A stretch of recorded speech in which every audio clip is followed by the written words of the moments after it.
Well, happening now, the Tres Lagunas fire has spread to more than 8,000 acres. That's as of last night, and it is only 7% contained. Matt has been following the very latest on the wildfire that is burning right now. Matt, bring us up to speed. I know you have some more details for us. Oh, first off, Elizabeth, firefighters are hoping to get a lot more of this fire contained today, but it all depends on the weather. Meteorologist Kristen Van Dyke just gave us an update on that. She said the winds hopefully not going to be too bad, but here's what you do need to know. Highway 63 is still shut down starting at mile marker 14 in Pecos. Plus, people in 6 to 10 permanent homes and 130 summer homes are still evacuated. They have been for the last 4 nights now. In some special situations, firefighters are letting some of them to go back home for just short amounts of time to get things such as medicine and more. Firefighters are particularly concerned about the winds changing direction because some of the homes are just 3 miles from the flames.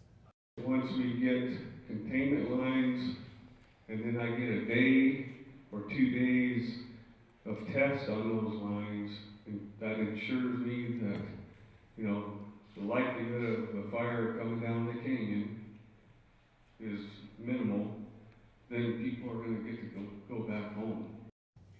Firefighters are set to have 2 meetings tonight to update folks on the fire. The first is at the Pecos High School Auditorium. The second is at the Luna Community College Allied Nursing Building. That's in Las Vegas. Both those meetings start at 6 o'clock. Well, the other fire burning in New Mexico keeps growing and as well. This is the Thompson Ridge fires of last night. It had burned about 3,300 acres north of Jemez. Lieutenant Governor John Sanchez is supposed to give an update to the community on that fire tonight at 7:45 at the Madonna Parish Hall. The Thompson Ridge fire grew by more than 1.5 miles yesterday thanks to lower humidity and higher winds. Firefighters now have it 5% contained. It's on the west side where most of the homes are threatened. People in 3 communities are still under evacuation orders. And if you live in Pecos, Jemez, or La Cueva, look out for a lot of smoke from both the Tres Lagunas and the Thompson Ridge fire this morning.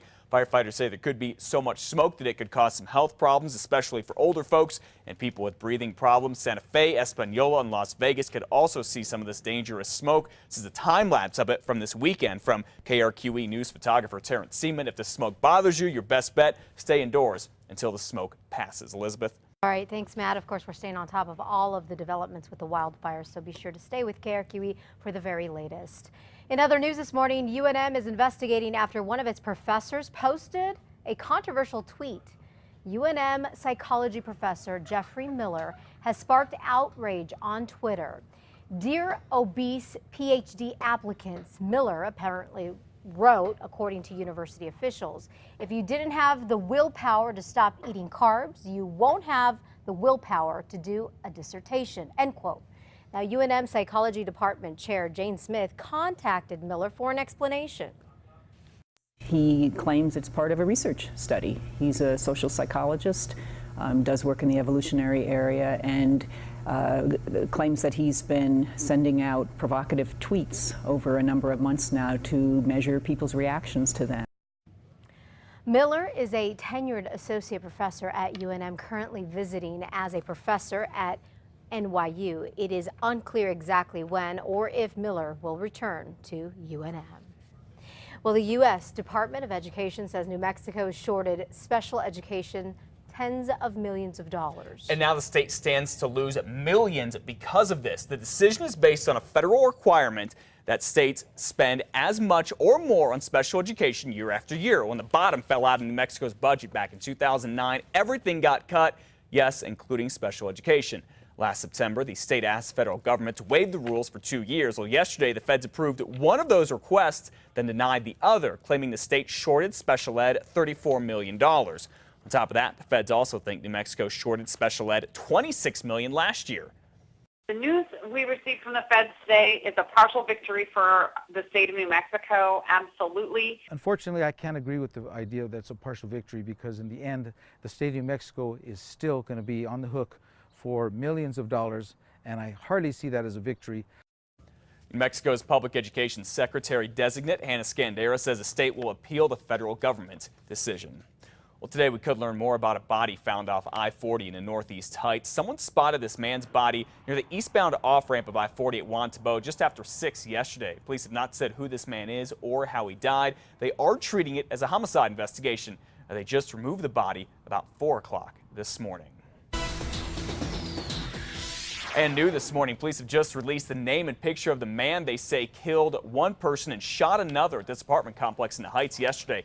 Take a look. This is Modesto Ruiz. He could be driving a 2009 Aquamarine Mitsubishi Lancer.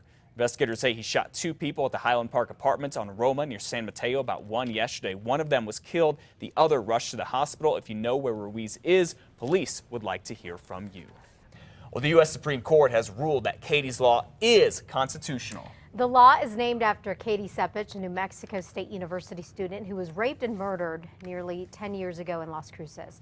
Now, her killer was caught 3 years later after his DNA was pulled because he was convicted of another crime. Katie's Law allows police to go a step further and take DNA samples from anyone simply arrested for a felony. Now, in a 5-4 decision, the Supreme Court said that it is constitutional. It means that other families will be spared losing their daughters, and there's nothing more important to us than that. New Mexico and 25 other states now have a version of Katie's Law. Last year, Congress passed a federal version that gives states money to start their own DNA databases.